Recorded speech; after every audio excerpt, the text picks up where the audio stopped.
You wake up and your phone won't connect. Not slow, not spotty, just nothing. You tell yourself it's your carrier. You switch to Wi-Fi. Still nothing. You open your laptop. The browser spins. You try a different browser. Same thing. You restart your router. You wait. You try again. The loading bar just sits there, frozen at 0. You walk outside. Your neighbor is staring at her phone too. Across the street, a man stands next to his car, looking at a screen that won't respond. A delivery driver pulls over and gets out. He doesn't say anything. He just holds his phone up like he's waiting for a signal that will never arrive. Nobody panics. Not yet. Because it doesn't feel like collapse. It feels like a glitch. That's the thing about the most dangerous failures in human history. They never feel like collapse at first. They feel like a glitch, a delay, a small inconvenience you tell yourself will fix itself by morning. It won't. Here's something almost nobody thinks about. The internet as you experience it, the feed that loads, the message that sends, the payment that goes through, the map that routes you home, none of that is magic. None of it floats in the air waiting for you to reach for it.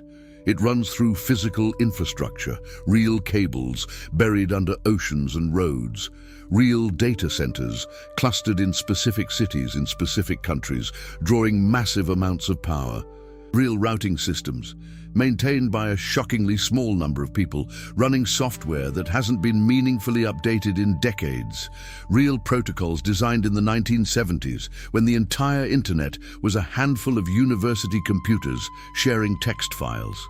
That infrastructure is older than most people assume, more fragile than anyone admits, and more dependent on trust, on human cooperation, on political stability, on coordinated maintenance, than any government or corporation wants you to know. Because the moment you understand how thin the margin is, you stop believing it's stable. And they cannot afford for you to stop believing it's stable. The internet doesn't just carry your messages and your videos, it carries your money, your medical records, your supply chains, the systems that route water and electricity, the trading algorithms that set commodity prices, the logistics software that knows where every truck, every ship, every container is at every second, the authentication layers that allow governments to function, businesses to transact, hospitals to operate. All of it runs on the same infrastructure. All of it assumes the internet will be there. What happens when it isn't? Most people assume the internet is decentralized, resilient by design, built to survive nuclear war, as the myth goes. You've probably heard that story, that the original network was specifically engineered to route around damage, to reroute, to self-heal. That was true in 1969. What exists now is something completely different. In the decades since, the internet has quietly centralized. Not because anyone planned it that way, not because of some coordinated conspiracy. It happened through economics, through efficiency, through the relentless invisible pressure of cost reduction and consolidation. Today, the vast majority of internet traffic flows through just a handful of companies. Amazon Web Services, Google Cloud, Microsoft Azure. Together, these three providers host approximately 65% of all cloud infrastructure globally. Three companies, 65% of the cloud. A single AWS outage in 2021 took down Netflix, Disney+, Roku, Ring doorbells, and Alexa simultaneously across the entire eastern United States for hours. Not because of a cyber attack, not because of a natural disaster, because a network configuration error cascaded through interconnected dependencies faster than any human engineer could track it. That's not an anomaly. That's a preview, because those dependencies have only deepened since then. More services, more companies, more critical systems have migrated to the same handful of clouds. The architecture has grown denser, more tightly coupled, more vulnerable to the kind of cascading failure that starts as a config change and ends as a civilization scale interruption. And that's just the software layer. Underneath that, there's the physical layer, and the physical layer is where things get genuinely frightening. The internet moves through fiber optic cables, most of them undersea cables to be exact. There are approximately 400 of them currently active, carrying over 95% of international data traffic. These cables are thin, about the diameter of a garden hose. They lie on the ocean floor, unguarded, unmonitored for large stretches, in international waters where no law clearly applies. In January 2022, a volcanic eruption near the island of Tonga severed the undersea cable connecting the nation to the global internet. Tonga went effectively dark for 5 weeks, not cut off from social media, cut off from everything: medical coordination, financial systems, emergency communications. 5 weeks. Tonga is a small island nation. Now think about what happens when the cables connecting continents get damaged. In 2008, 4 undersea cables in the Mediterranean were cut, accidentally by a ship anchor, within 48 hours of each other. Internet traffic across the Middle East, South Asia, and parts of Africa dropped by up to 70%. Egypt lost 70% of its connectivity. India lost 50 to 60%. In the days of cascading disruption that followed, stock trading systems froze, bank transactions failed, and emergency services in multiple countries lost the ability to coordinate across borders. 4 cables cut by accident, 70% reduction in connectivity across an entire region. There are a few dozen critical junctions where massive volumes of undersea cable converge. Points where the physical internet is so geographically concentrated that a single localized event, a natural disaster, a deliberate attack, an act of state sabotage, could sever a significant fraction of global connectivity in hours. Military planners know exactly where those junctions are. Several governments have already deployed submarines with cable-cutting capabilities near them. This has been documented, acknowledged, and nothing has changed. But here's what makes this more dangerous than almost any other kind of infrastructure failure. The internet is not one system. It is a system of systems, and those systems don't just depend on each other. They depend on each other in ways that almost nobody fully understands. The engineers who built the original protocols did not anticipate the scale. The companies that built on top of those protocols did not anticipate how deeply their dependencies would entangle. The governments that regulate the internet do not understand the architecture well enough to protect it. And the people who do understand it, the small, underpaid, aging cohort of engineers who maintain the critical routing infrastructure, are retiring faster than they are being replaced. BGP is a protocol called the Border Gateway Protocol. It is the system that routes traffic across the internet. It tells data which path to take from point A to point B. It was designed in 1989 by 2 engineers over lunch, on napkins, as the legend goes. BGP has no built-in security. It operates on trust. Any network can announce that it is the correct path for any block of internet addresses, and every other network will believe it by default. This is not a theoretical vulnerability. It is exploited regularly. In 2010, China Telecom briefly redirected approximately 15% of global internet traffic through its own servers, including traffic from the US military, the US Senate, and major financial institutions. For 18 minutes. There has never been a fully satisfying explanation of why. In 2019, a small internet provider in Pennsylvania accidentally misconfigured a router. The error propagated through BGP. Cloudflare, one of the internet's largest traffic managers, was overwhelmed. Large sections of the internet became unreachable for hours. A small internet provider in Pennsylvania, one router, hours of global disruption. BGP has been known to be fundamentally broken for decades. The fix exists. It requires coordinated implementation across thousands of independent network operators globally. It requires trust, cooperation, and simultaneous action between entities that compete with each other, distrust each other, and in some cases are actively engaged in geopolitical conflict with each other. The fix has never been fully deployed. The vulnerability still exists in every router, in every network, across the entire internet, right now. There is a deeper layer still. Underneath BGP, underneath the cables, underneath the cloud providers, there is the domain name system. DNS, the Internet's phone book, the system that translates google.com into the numerical address that actually routes your request to the right server. DNS is hierarchical. At the top of the hierarchy are 13 root servers, or rather 13 root server addresses, now distributed across hundreds of physical machines through a technique called anycast. These 13 addresses are the foundation. Without them, the Internet's naming system collapses. 13 root server operators control the apex of the entire global naming system. They include universities, non-profit organizations, and government agencies in the United States, Japan, Sweden, and the Netherlands. Their security practices vary. Their funding is inconsistent. Several of them run on donated hardware and volunteer labor. The entire digital infrastructure of human civilization rests at its apex, partly on donated hardware and volunteer labor. Let that settle for a moment.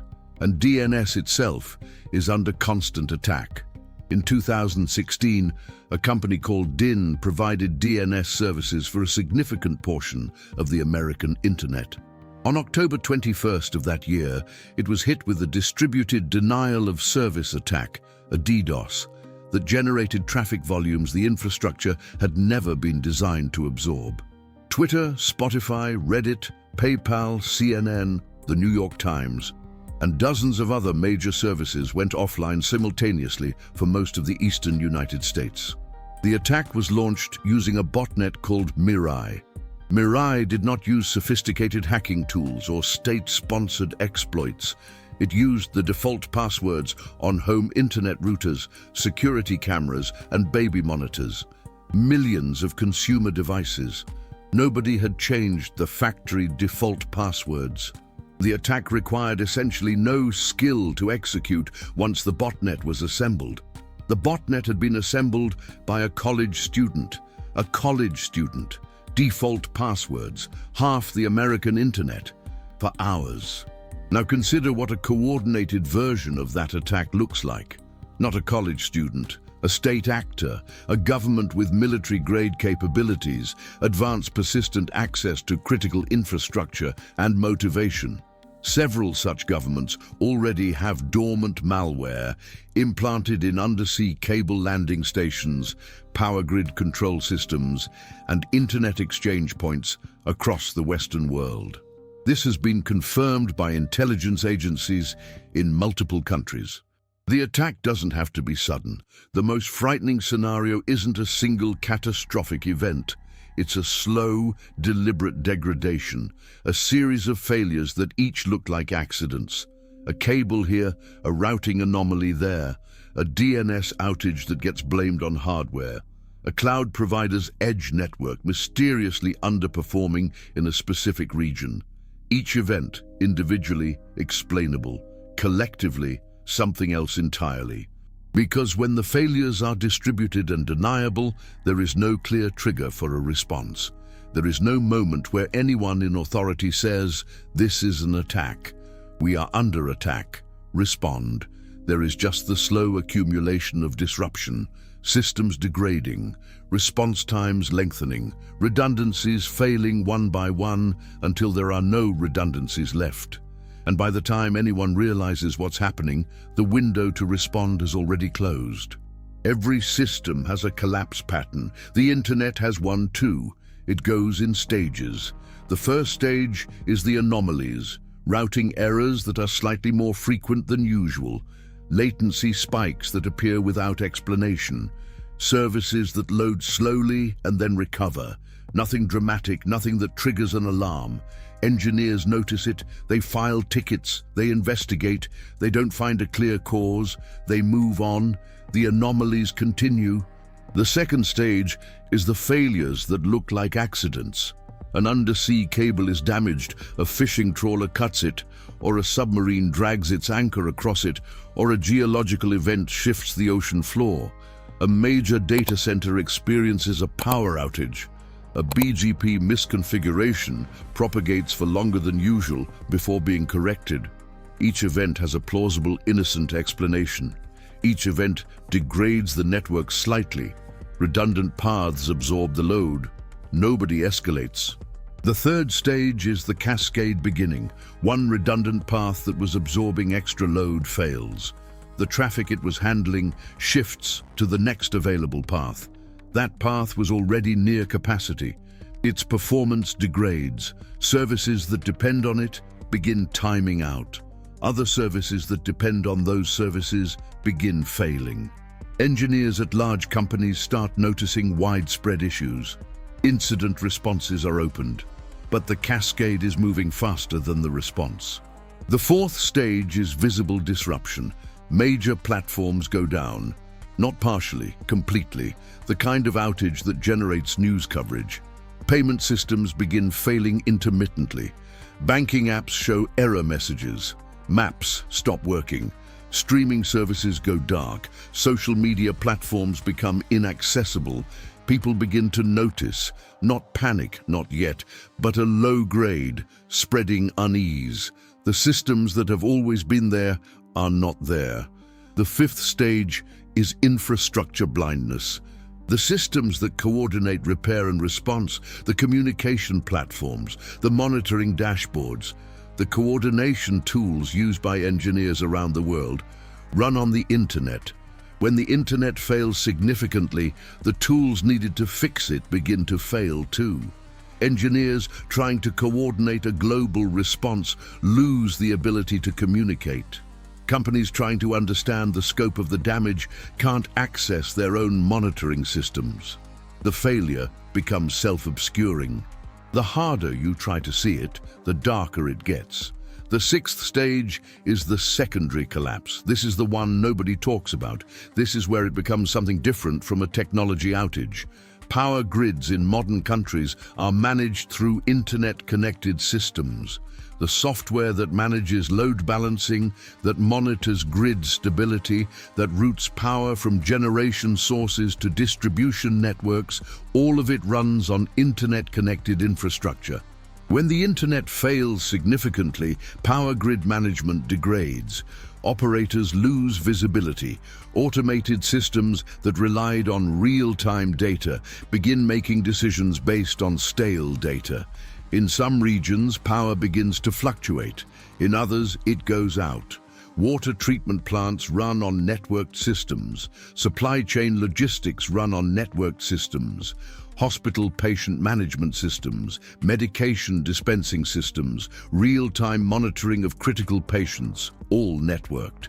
Traffic management systems, emergency dispatch, financial settlement systems that clear trillions of dollars in transactions daily. None of these were designed to operate in isolation. None of them have robust offline fallbacks. They were all built with the assumption that the network would always be there. When it isn't, they don't fail gracefully, they just stop. Here is where it becomes personal. Think about the last time you used cash to pay for something, not because you wanted to, because the card reader was down, or because the store didn't accept cards. Think about how inconvenient that was. Think about how unprepared you were. Now think about a week without payment systems, not inconvenient. Functional breakdown. The gas station can't process transactions. The grocery store's inventory system is down. It doesn't know what it has, what it's sold, or what needs to be restocked. The pharmacy can't verify prescriptions against the national database. The ATM has no connectivity to verify your balance. You have whatever cash is in your wallet. How much cash do you have right now? Think about your job. How much of your work happens on a network? How many of the tools you use, the platforms, the databases, the communication systems, the file storage, the software you run, how many of them function without the internet? For most knowledge workers, the answer is essentially none. A week without the internet is not a week of reduced productivity. It is a week of no work.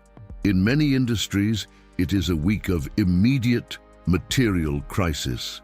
Think about your medical situation. Any prescriptions you take regularly, the systems that track those, that allow pharmacies to fill them, that alert your doctor if there's an interaction, those systems are networked. If they go dark, the pharmacist has no record of your prescription. Your doctor cannot access your file. The hospital cannot see your history. Think about the people in your life who depend on technology to stay alive, not metaphorically, literally. Insulin pump users, pacemaker patients monitored by remote systems, dialysis scheduling, remote monitoring of the elderly living alone, the alert systems that tell caregivers when something is wrong. These systems were designed for a world where the network is always on. We built a civilization on that assumption. We never asked what happens when the assumption is wrong. In 2003, a power outage began in Ohio. It started because a software bug at an Ohio utility company caused an alarm system to fail silently. The system responsible for warning operators of overloads simply stopped alerting them. It didn't fail visibly. It failed invisibly. The operators didn't know the warnings weren't coming. They continued making normal decisions. But the normal decisions they were making were being made without the information they needed to make them correctly. Over the course of 90 minutes, small problems accumulated, unaddressed, until a single line contact with an overgrown tree triggered a cascade that crossed 3 states, then 4, then the entire northeastern United States and parts of Canada. 55 million people, 100 power plants, the largest blackout in North American history. It started with a software bug that caused a warning system to fail silently. The engineers in the control room didn't know they were missing information. They thought they were seeing the full picture.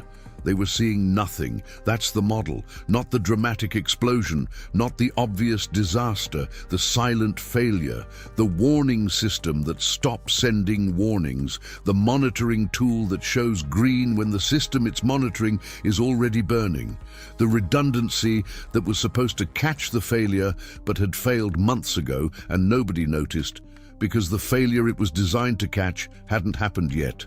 The internet is full of systems like that. Full of monitoring tools that assume the systems they depend on are working, full of redundancies that haven't been tested under real failure conditions, full of warnings that no one has checked in months because there's never been a reason to check them, until there is. You've probably read articles about this. Maybe you've seen the reports, the think pieces, the expert warnings. Maybe you've absorbed some general sense that the digital infrastructure is fragile, that there are risks, that someone should probably do something about it, and then you closed the tab, and you came back to the feed, because the feed was there, because it always has been, because the internet, your internet, the one you live inside, has never actually gone away. There have been outages, temporary disruptions, things that annoyed you for a few hours and then resolved, not the real thing.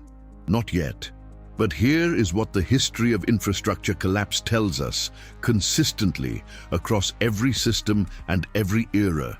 The period before the collapse always feels stable. The years before the bridge falls, the traffic moves normally across it every day. The decade before the grid fails, the lights come on every time you flip the switch. The months before the financial system seizes, transactions clear in milliseconds, and everyone's balance looks exactly right. Stability is not evidence of safety. It is evidence that the collapse hasn't happened yet. The engineers who study internet resilience, the ones who actually map the dependencies, who model the failure scenarios, who run the simulations, they are not relaxed about what they find. They publish their findings in technical journals that very few people read. They present at conferences attended by other engineers. They file reports that get acknowledged and then filed. They have been saying for years that the architecture is more fragile than the public understands. that the dependencies are more dangerous than anyone admits, that the window for preventing a catastrophic failure is narrowing. They keep saying it, the infrastructure keeps running, and every day that it runs, it becomes harder for anyone to believe it could stop. Here is the question that stays with you, not when will it happen, not what will cause it. The question that stays is simpler and more disturbing than either of those. What version of you exists without it?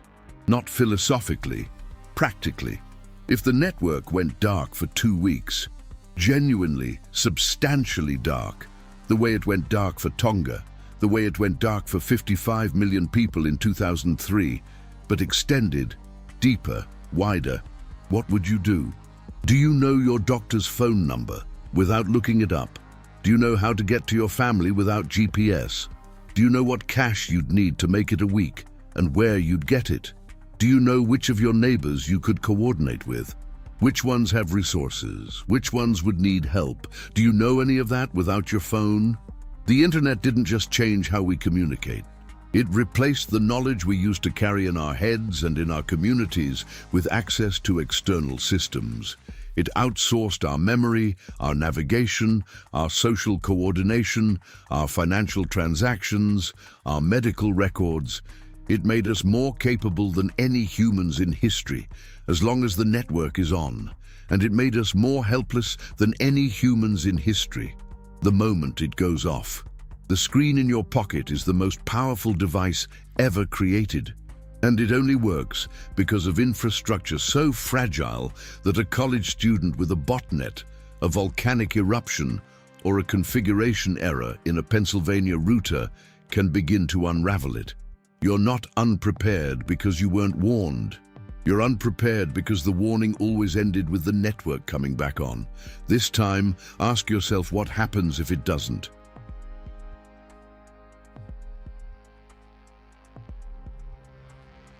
Systems don't collapse all at once.